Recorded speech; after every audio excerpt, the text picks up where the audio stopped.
Bet you didn't think that this was something you would see on my channel. If you happen to be new to my channel, hello, hi, welcome. I don't like face palettes. I do like the brand Auric, and I like the things that they're trying to do with their brand, and I think it's a very exciting brand. And so when Auric released a face palette, I was very conflicted about whether or not it was something that I was interested in. And then I did something that I don't normally do, is I watched the launch video, I watched Samantha talk about it, and it piqued my interest even more. So what I'm going to do today is a first impressions with you. I'm going to try it on my face today, and I'm going to try to give you as much information as I possibly can. I'm going to do some color comparison of blushes that I own. I don't have the largest collection, but just to kind of give you an idea of this palette. What's the most important thing to me in makeup is not only if the formula is beautiful, the packaging is beautiful, but ultimately, will I use that item? And historically, I don't use face palettes very often. So I'm curious to see if this will incorporate into my life. If it's something that I'm going to reach for, because historically Auric has made really beautiful packaging, but I have it in my hands. I have not opened it. Something could be shattered in here. I don't even know. I ordered mine directly through Auric's website on launch day.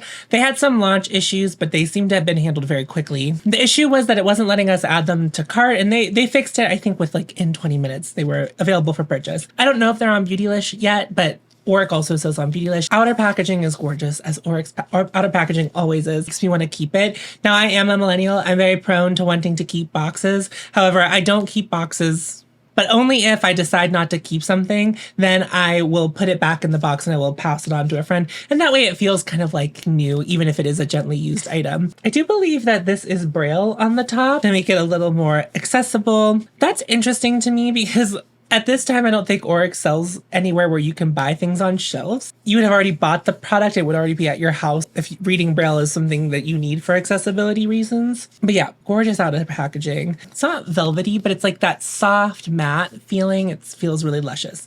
Okay, so let's open this together. Here's the packaging. The top is textured. The Auric is embossed. It has a beautiful texture to it. It has a sheen to it, but I wouldn't call it shimmery. The palette is about that thick, whatever you can gather from that. And on the back, it has the shades listed and then the holes. If you wanted to poke the pans out, my understanding is that potentially one day they'll make refills or maybe add different shades that you can incorporate into the system. I'll believe it when I see it. And that's not a shot at Samantha in particular. I feel like a lot of brands keep releasing refillable packaging without the refills being available. Westman Atelier, I'm looking directly at you, but I feel like even brands beyond that. When I opened it up, this also fell out. So this is the ingredient list, but it is not on the outer packaging of the box. Just from a really brief look at the ingredients, literally just looking at how long they are, there's not a lot of ingredients in these products. Some people I know try to find stuff with less ingredients, but I don't know if these are clean or anything like that, or what you might consider to be clean. I'm just saying that there just isn't a lot of ingredients in it. So that's just something of note,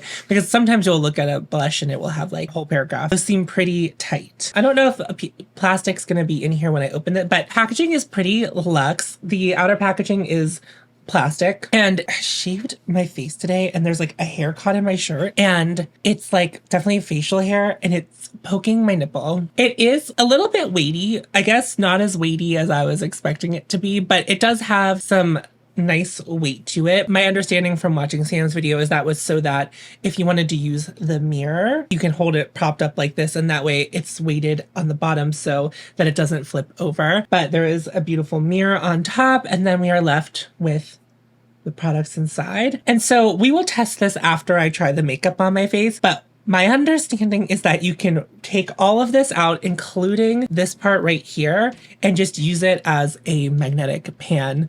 If you're someone who builds your own palettes or, wanted to rearrange them, you could do whatever you want with it, but it would really make for quite a beautiful build your own palette situation as well.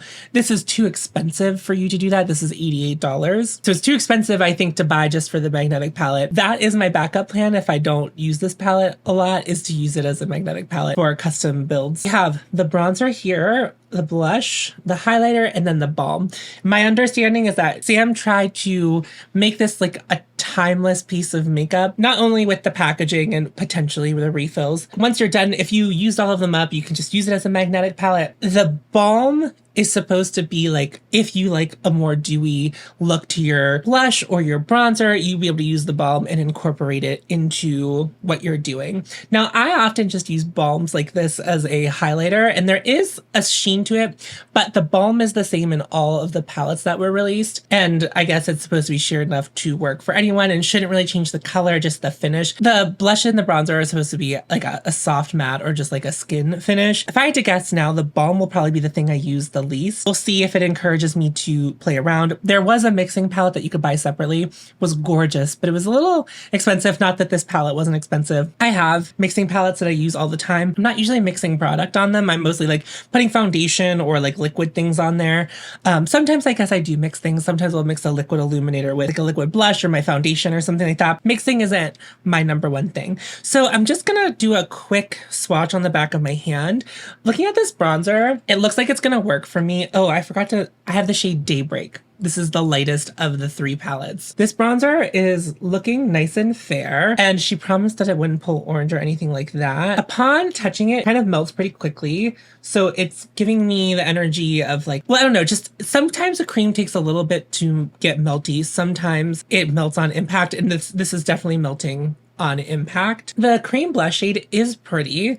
It is pretty basic, but if you're, I think in this system that makes a lot of sense, but I also like a basic blush. And then the highlight here is maybe a little yellow for my taste. Formula of the highlighter, it feels a little bit grainy to me. That's not always a bad thing. Normally it doesn't matter when it's on the face. I'm just letting you know if that's something that happens to bother you. So here they are on my fingers.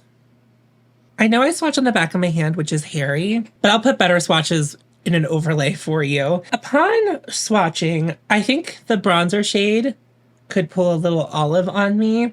I've noticed that about bronzers recently, especially cream bronzers. Some of them will pull just like a little bit olive on me, which could be good news for some of you. It's not necessarily bad news. I don't mind a bronzer that has a little bit of green in it, but it's just how it's looking upon swatch.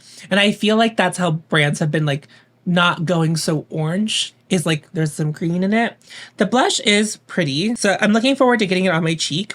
None of it's super pigmented, which is also good because it will allow you to build. The highlighter, I'm not really impressed with. Okay, I just put it on a not hairy part of my arm, and it's looking very ethereal and sheer. I think just on the hair on my hand, it just like wasn't allowing it to disperse really well because it kind of looks chalky on my hand here. But when I blended it out here, it looks really nice and subtle. And so it's kind of like the highlights I've been enjoying recently. I didn't swatch the balm. The balm is it's completely different. It's like I put my finger in it and it's a balm. So yeah, it is mostly a balm. There is a sheen to it as well. On my skin tone, I don't see any color reflect. If anything, it's like more of a golden sheen. So I would have to say kind of right off the bat, if you are into cool tones for all of your products, or you mostly wear cool tones, this might not be for you. If you're into neutrals and things that are leaning a little more warm, this might be a little up your alley because the highlighter looks like it could be cool toned, but honestly, it's so sheer. It's just very neutral looking on my skin. Here's the thing, we're gonna put it on the face and we're gonna see how it looks. So I did not powder this side of my face. I have powdered this side of my face just to see if these things can go over top of it. I'm not really interested in using the balm today. I'm interested in the other three products. So that's what I'm looking to play with today.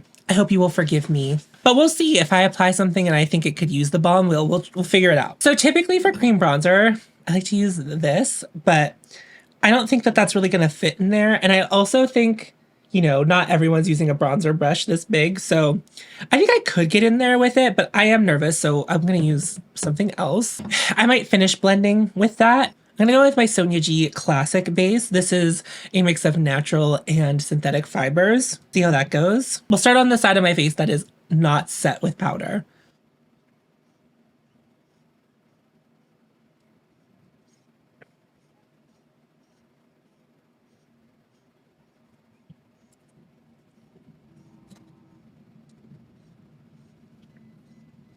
So here are some things I learned when applying it to the side of my face. I was just staying quiet and trying to take it in and like see how I felt about it. It's a very natural and sheer product. With bronzer, cream anything, I guess I go in a little apprehensively at first with the product just to be like, I don't know how pigmented that's gonna be. But this was like one layer. I didn't apply any more. I think that the skin finish is the finish that it is giving. It is very sheer, and I think it's very natural looking. It looks really natural on my skin. It reminds me, not the shade or the formula, but it's giving me the appearance of Phytosurgence bronzers, which are incredibly natural and almost undetectable on the skin. It's really giving me that kind of look. Like it's very natural looking on the skin. I'm going to apply it to the powdered side and see if it works just as well.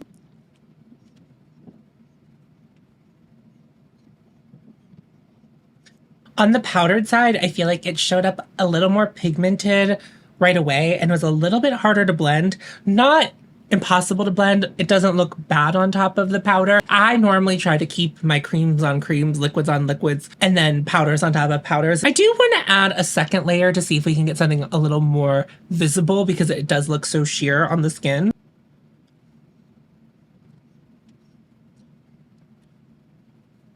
It did build a little bit.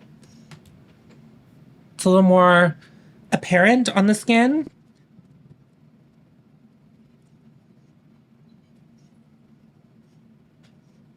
I certainly like applying it better on the unpowdered side. I also think when I built it up a little bit more, I don't like the color as much. I think leaving it a little bit sheer would have been the way that I would do it. So definitely like a more natural, soft bronze. I would say that is my ultimate goal most of the time. But if you like a really intense bronze, I don't think that this bronzer would be for you. But let's move on to the blush. I take this BK Beauty 109 brush, and I'm going to try to go in a little bit more fearless with this.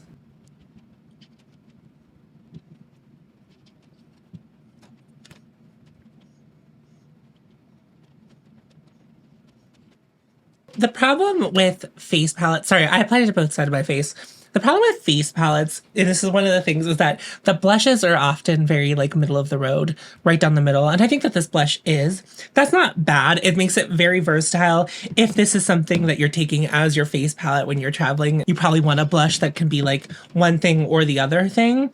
I will also say this, I didn't really notice any lifting of my foundation products on either side whenever I was applying that or the bronzer. It's very subtle. So if you like a strong blush look, you could probably build it up, but that seems a little bit frustrating. Like that's how I would build a very blushy look. But if you like a high impact blush immediately, I don't think that this is going to be the blush for you. I'm going to keep building it just to see like what we can do. It reminds me a lot of my favorite foundations. Lighter pigmentation, something I can have a lot of control over and build very slowly over time. That's like very much what I'm getting. I just feel like it's just a very, again, middle of the road. It's a nice cream blush. It's not like a revolutionary formula or color. Like it's a very good, both of those things. I'm really trying to keep in mind like how much of a value I'll have in this, which is probably not going to be very much, but that's because of my distaste for face palettes. Okay, let's move on to the highlighter.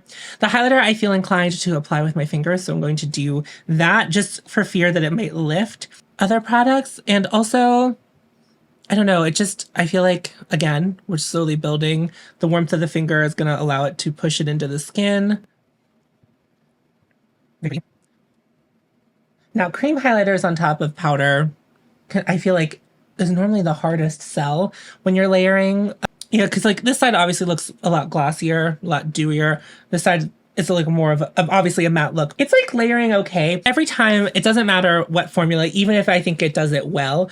Anytime I put a highlighter over powder, if it has shimmer particles in it, putting that over top of the powder always gives you like a little more, for lack of a better term, scaly effect. I just feel like that's normally what happens when I put cream highlighters with shimmers on top of powder. Now, if it's like a clear balm product, normally that goes over powder just fine because like the shimmer particles don't really get caught in anything. But yeah, so here we are, powdered side, unpowdered side. I'm going to powder the rest of my face on this side, just where I would normally powder that I haven't powdered yet, and then I'll come back and tell you what I'm thinking so far. But before we jump to my initial thoughts, I have some swatch footage of all of my bronzers, blushes, and highlights against these products, and I'll tell you what I think that I have that is the closest, just in case you might have those items, and that might help you understand what the color might look like in real life to you. So let's do that right now. The Auric blush in Thistle Bloom is going to be the one that is closest to my wrist. First, I swatched all of them, and the thing that looked the closest was Kaki's collaboration with Finding Ferdinand, and it's the shade Latte that I think is the closest in what I have in my makeup collection as far as blush goes. And then I forgot that I recently acquired a Lawless blush and it was in my testing drawer and I forgot all about it. And that's in the shade Angel, and I think that is the closest color-wise to what I have. Since I did these swatches, I was thinking about it a little bit more. I don't have these products anymore, but I think the formula that it is closest to that I have tried out of all of the formulas I've ever used is the Salt New York products. I think these apply very similarly and kind of are a very similar concept to the Salt New York products, especially with the mixing. And if you've never seen Salt New York, they have a bunch of mixer colors so that you can make colors that are more attractive to you out of the colors that they already provide. So it's very much giving that energy. I just didn't think about that until after I was done recording this. So here are all my bronzers up against Cactus Wood, which is again closest to my wrist. I hope from here you can see the little bit of olive that I can see in the bronzer. And the thing that I had that was the closest, and it happens to be right next to it, is from Surratt. It's their bronzer in Soleil Dew. I did have to build up Cactus Wood quite a bit to get it that pigmented, so it is a much kind of sheerer version of Soleil Dew. As for the highlighter, which is called Ghost Flower, I don't really have anything in my collection this color. The thing that I have that is the closest would be Kava, which is kind of the one that's furthest to the left that you would be able to see on my arm. But they were not even worth swatching next to each other because their formula is incredibly different. This is a cream formula in the Auric palette, and that is a balm formula from Merit. And then it seems that all of my highlighters are more white highlighters, and this is more golden, almost like yellow looking. But when I put it on my cheek, I didn't feel like it had a distinct yellow undertone. But in a built-up swatch, I feel like you can see a lot of the yellow in it, and you can also see how subtle it is versus some of the stronger highlights I have in my collection. I think formula-wise, it is the closest to Diamante from Surratt, which is kind of funny because Samantha does not like the formula of that. The irony is not lost on me, and I don't know if she thinks they're similar, but they seem pretty similar to me. That's just my opinion though. And finally, we have the balm, which is called Dew Beam, and that is consistent between all of the palettes that were released in this collection versus Dragé from Chanel. They're very similar formula-wise. Dragé is just a peachier color. I think that these are going to both look very sheer on your skin. I don't even really detect a color when I use Dragé. I think that anyone would be able to use either one of these because you're just mostly going to get the glow from the sheen of the balm, not so much from the very sheer glisten of the sparkle. How I'm feeling so far with this product is I think it's a beautiful object to interact with. It's luxe feeling, but not as luxe of if Westman Atelier made something this size, it would be very, very heavy. It's manageable. I also didn't mention whenever I first interacted with the packaging, it is just in a magnetic closure. So I think for people who have dexterity issues, this is going to be pretty easy for you to open. The magnet's strong enough, but not too strong, which sometimes is an issue. I feel like there's a lot of purchase area as well for you to get your hands around it. So I think most people will be able to very easily interact with this. Basically where I'm at is I think that these formulas are really lovely. Nothing feels revolutionary for me. Now I will play with the mixing the balm with the other things and see if I get value out of that. The cream bronzer shade, I think a very sheer application on it looks good on me. I think whenever it got built up on the powder side, that little hint of green, yellow, I think comes out more on this side of my face than it does on this side. The sheerer the application I think is going to be the best way for me to move forward with that particular bronzer. The blush shade is pretty, but again, kind of basic, but it's a nice cream blush formula. And then the highlight I think is actually, even though whenever I first swatched it, I think it's my favorite of the products in here. It's very, very pretty. It looks like it's going to be a little yellowy in here, but I feel like it reads very neutral on my face. Basically what I want to do now is I want to deconstruct it and kind of put it back together just to see if I can do that. I mean, I'm fairly certain I can do that because I watched Samantha do it, but I want to do it myself and see how easy it is to get things in and out of here. I'm going to try to take this apart. I don't have anything to poke out the back. You think that I would have something like that? Maybe this will work.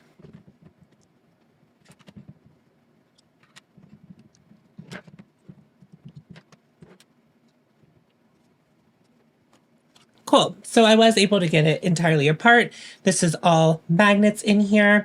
I don't think that this insert is magnetic, but it was really easy to pop out. If you happen to buy this and can't figure it out, there is like a little divot on the top corner, but very cool. But if you happen to be like me and you mostly use magnets to depot, which is what I usually do, I use like a little magnet on the corner and normally I can pick that up. I think the magnet on the bottom of it, it's not like incredibly strong. It was really easy to poke them out through the holes in the back, but my magnet wasn't strong enough to just pull them out, which is normally what I'm able to do. The insert went back in very nicely. And it's back together. Why I bought this palette, and I know we're reflecting on it now after I've tried it, but the reason I bought it is because like I went so badly to be a face palette person, and I don't know why. That's something like, and I know I know myself. I've already told you that I'm not a face palette person. I really did buy this palette to just like kind of review on the channel and kind of interact with. I think I was hoping it to feel a little more heavy, a little more luxe. It's objectively beautiful, and it is objectively like nice in the hands. This is gonna be such a weird complaint. I just wish it was like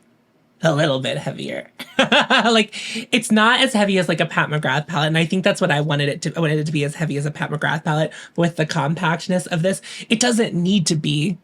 That's what I was hoping for. While it is certainly luxurious in the hands feeling, I wanted it to feel like so luxurious that my little brain would like not be able to deny wanting to use it. Here's what I'm telling you is that I'm going to play with this for a couple of months. You might see me use it on camera. You might not see me use it on camera. I'll see how often I pick it up in my personal life when I'm doing my makeup. I just want to see how much I actually end up using this product and where that leads me. It won't be its own video, but I promise to report back to you on it unless I find it incredibly valuable and like I need to make its own video. I really thought the first impressions was going to be the most important part of this process, just to kind of like play with it, get my head around it a little bit, share that information with you. And now the real test for this product is how much will I use it in my free time. I have a lot of products that I'm testing in my testing drawer. I want to know how much I will organically reach for it. I think to its benefit right now, I don't have a lot in my testing drawer with blushes and bronzers. So in theory,